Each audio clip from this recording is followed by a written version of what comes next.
ओम नमः शिवाय। दोस्तों, आपका हमारे चैनल पर स्वागत है। आज के इस कार्यक्रम में हम आपको जानकारी देने वाले हैं। 21 सितंबर 2025 को सूर्य ग्रहण लगने वाला है। तो इस सूर्य ग्रहण का प्रभाव मिथुन राशि वालों को किस प्रकार से देखने को मिलेगा, आपके जीवन को यह ग्रहण किस प्रकार से प्रभावित करने वाला है, किन क्षेत्रों में आपको सावधानी रखनी है, कहां पर आपको लाभ मिलेगा, कौन सी बड़ी खुशखबरी मिलेगी, संपूर्ण विषय पर हम विस्तार से चर्चा करेंगे। तो आइए सबसे पहले ये जानते हैं कि साल का जो दूसरा और अंतिम सूर्य ग्रहण है यह कब लगने वाला है। तो मिथुन राशि वालों, साल का अंतिम सूर्य ग्रहण 21 सितंबर की रात्रि 11 बजे से आरंभ होगा और 22 सितंबर की सुबह 3:23 पर समाप्त होगा। यह आंशिक सूर्य ग्रहण रहेगा। यह सूर्य ग्रहण भारत में दिखाई नहीं देगा, इसलिए इसका कोई भी सूतक काल मान्य नहीं होगा। लेकिन सूर्य को ग्रहों का राजा कहा जाता है। इन्हें आत्मा और उत्पत्ति साथी पिता का कारक ग्रह कहा जाता है।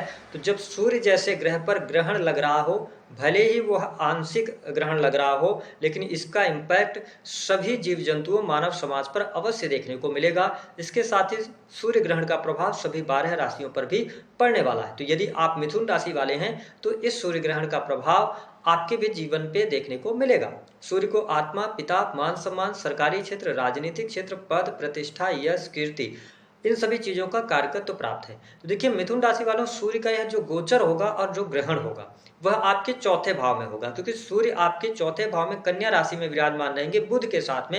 हालांकि यहाँ पर बुधादित्य राजयोग का भी निर्माण हो रहा है, लेकिन सूर्य पर ग्रहण लग रहा है। तो 21 सितंबर से लेकर 10 अक्टूबर तक कुछ क्षेत्रों में आपको सावधानी रखने की आवश्यकता रहेगी। अगर देखा जाए तो यह समय स्टूडेंट विद्यार्थियों के लिए अच्छा रहेगा। पढ़ाई लिखाई के लिए आपके लिए बहुत शानदार रहेगा। पढ़ाई लिखाई में आपका मन भी लगने वाला है। पढ़ाई लिखाई आपकी बिल्कुल भी डिस्टर्ब नहीं होने वाली है। आप अच्छे अंक प्राप्त करेंगे। अगर आप किसी नए कोर्सेज की तरफ भी जाना चाहते हैं तो आप 25 सितंबर के बाद आगे बढ़ सकते हैं। तो पढ़ाई लिखाई के मामले के लिए यह समय अच्छा है। व्यक्तिगत जीवन की जब हम बात करते हैं तो इस समय अवधि के दौरान थोड़ा सा आपको अपने स्वास्थ्य का ध्यान बनाए रखने की आवश्यकता रहेगी। विशेष तौर पर आप में थोड़ा सा झुंझलाहट या मानसिक तौर पर बेचैनी आप इस समय अवधि के दौरान महसूस कर सकते हैं। एक कहते हैं जो आत्मिक संतुष्टि होनी चाहिए उसकी कमी आपको देखने को मिलेगी, क्योंकि सूर्य जैसा ग्रह जब चतुर्थ भाव से गोचर कर रहे हैं तो कहीं ना कहीं से ये प्रॉब्लम्स क्रिएट करेंगे। चौथा भाव आपके घर के माहौल का होता है। तो आपसे निवेदन है कि इस समय अवधि के दौरान आप देखेंगे कि पारिवारिक माहौल आपका बिगड़ने ना पाए।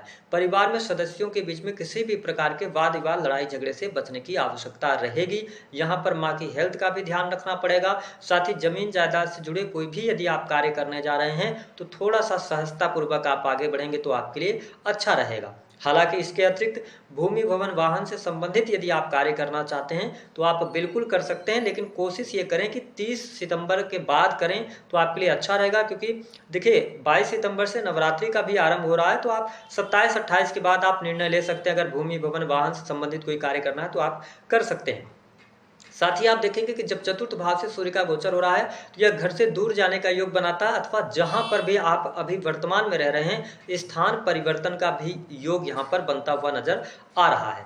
अब देखिए दसम भाव से शनि का गोचर हो रहा है। शनि की दृष्टि सूर्य पर पड़ रही है। तो ऐसी स्थिति में जो लोग प्राइवेट सेक्टर के अंदर नौकरी पेशा जीवन में हैं उनको थोड़ा सा संघर्ष और चुनौतियों का सामना करना पड़ेगा। ठीक है, बॉस के साथ में आपके संबंध खराब हो सकते हैं और कुलीग्स के साथ में आपके स्थितियां खराब हो सकती हैं। तो थोड़ा सा अपने संबंधों पर आप ध्यान जरूर दीजिएगा। लेकिन जो लोग सरकारी क्षेत्र से जुड़े हैं उनके लिए अच्छी परिस्थितियां बन रही हैं। सरकारी क्षेत्र में लाभ आपको प्राप्त होता नजर आ रहा है। आपके ट्रांसफर के भी योग बनेंगे और कुछ अतिरिक्त जिम्मेदारियां इस समय अवधि के दौरान आपको देखने को मिलेगी।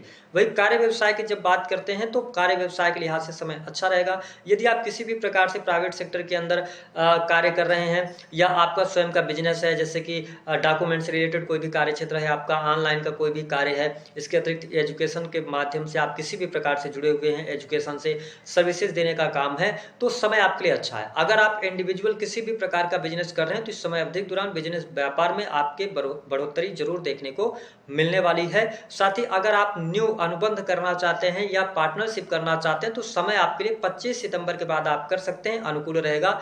और साथ ही भाग्य का भी सहयोग आपको देखने को मिलेगा। आप देख पाएंगे कि इस समय अवधि के दौरान भले ही आपके चतुर्थ भाव में ग्रहण लग रहा हो, लेकिन आप काफ़ी ज़्यादा धार्मिक होते हुए नजर आएंगे। इस समय अवधि के दौरान धर्म कर्म अध्यात्म के प्रति आप में रुचि जागृत तो होने वाली है। स्थितियां आपके लिए बेहतर रहेंगी। हायर एजुकेशन के लिए भी इस समय अच्छा रहने वाला है, कोई बहुत ज़्यादा नेगेटिव नहीं है। पिता को राइज मिल रहा है, पिता के साथ संबंध आपके प्रगाढ़ होते नजर आएंगे। अगर आप टूर एंड ट्रेवल का कार्य करते हैं तो इस समय अवधि के दौरान आपको लाभ मिलेगा। वही होटल रेस्टोरेंट से जुड़े जातकों के लिए थोड़ा सा इस समय अवधि के दौरान संघर्ष और चुनौतियों का सामना करना पड़ेगा। ट्रेवलिंग से जुड़े कार्यों में अच्छी स्थितियां दिखाई दे रही हैं। यदि आप विदेश में रह रहे हैं तो विदेशी भूमि से आपके लिए लाभ मिलता हुआ नजर आ रहा है। लेकिन इस समय अवधि के दौरान खर्च की अधिकता यहां पर परेशान करने वाली होगी। वह खर्च आपके घर के रेनोवेशन के लिए हो सकता है, माता की हेल्थ पर पैसा खर्च हो सकता है, या किसी भी प्रकार से गाड़ी वाहन का भी खर्चा यहाँ पर दिखाई दे रहा है। तो खर्चे को आप थोड़ा सा मेंटेन करके चलेंगे तो आपके लिए बढ़िया रहने वाला है। इसके अतिरिक्त अगर देखा जाए तो जो लोग अविवाहित हैं उनके लिए विवाह के प्रस्ताव भी इसी दौरान मिलेंगे। यानी 22 सितंबर से नवरात्रि का आरंभ हो रहा है, तो जिन लोगों के विवाह से संबंधित बात नहीं बन पा रही थी तो यहाँ पर शादी विवाह तय होने का योग बनेगा यदि आप मिथुन लग्न या मिथुन राशि के हैं। प्रेम संबंध के मामलों के लिहाज से भी समय अच्छा रहेगा, अनुकूलता दिखाई दे रही है। यानी कि प्रेमी प्रेमिकाओं के साथ में आप अच्छा समय बिताते नजर आएंगे। यदि आप प्रेम विवाह की तरफ भी आगे बढ़ना चाहते हैं तो आपके लिए अनुकूल समय है। घर वालों से बात करना चाहते हैं तो आप 22 सितंबर के बाद घर वालों से बात कर सकते हैं। प्रेम संबंधों के लिहाज से समय अच्छा रहने वाला है। संतान की भी स्थिति काफी अच्छी रहेगी। जो लोग फैमिली अथवा संतान प्लान करने रहे हैं उनके लिए अच्छा रहेगा। संतान सुख का भी योग इस समय अवधि के दौरान दिखाई देता है। दाम्पत्य जीवन में जीवन साथी का पूर्ण रूप से सहयोग और समर्थन आपके लिए बना हुआ है। जीवन साथी के करियर में उनको कोई ना कोई ग्रोथ अवश्य देखने को मिल सकती है। अगर हम ओवरऑल देखें तो मिथुन लग्न या मिथुन राशि है आपकी, तो यह जो सूर्य ग्रहण है और सूर्य का गोचर चतुर्थ भाव से हो रहा है, हर प्रकार से आपके लिए अच्छा है। लेकिन देखिए, पाप ग्रह का चतुर्थ भाव से गोचर करना और शनि जैसे पाप नहीं, क्रूर ग्रह का चतुर्थ भाव से गोचर करना और इसके साथ ही शनि जैसे ग्रह की दृष्टि चतुर्थ भाव पे पड़ना, ये आत्मिक संतुष्टि में कमी लाता है। व्यक्ति उद्वेलित रहता है, उलझने आपकी बढ़ी हुई हो सकती हैं। किसी बात को आप बहुत लंबे समय तक सोच सकते हैं जिसकी वजह से आपकी नींद खराब हो और स्वास्थ्य आपका डैमेज हो। तो यहाँ पे आप थोड़ा सा सावधानी रख पाएंगे तो आपके लिए अच्छा रहेगा। और बाकी ओवरऑल करियर वाइज अच्छा है, धन के लिहाज से भी समय अच्छा रहेगा। यह गोचर आपको रिजल्ट देगा। ग्रहण भले ही लग रहा हो लेकिन आपको अच्छे रिजल्ट्स मिलेंगे। धन लाभ की स्थिति आप पे बढ़िया रहने वाली है।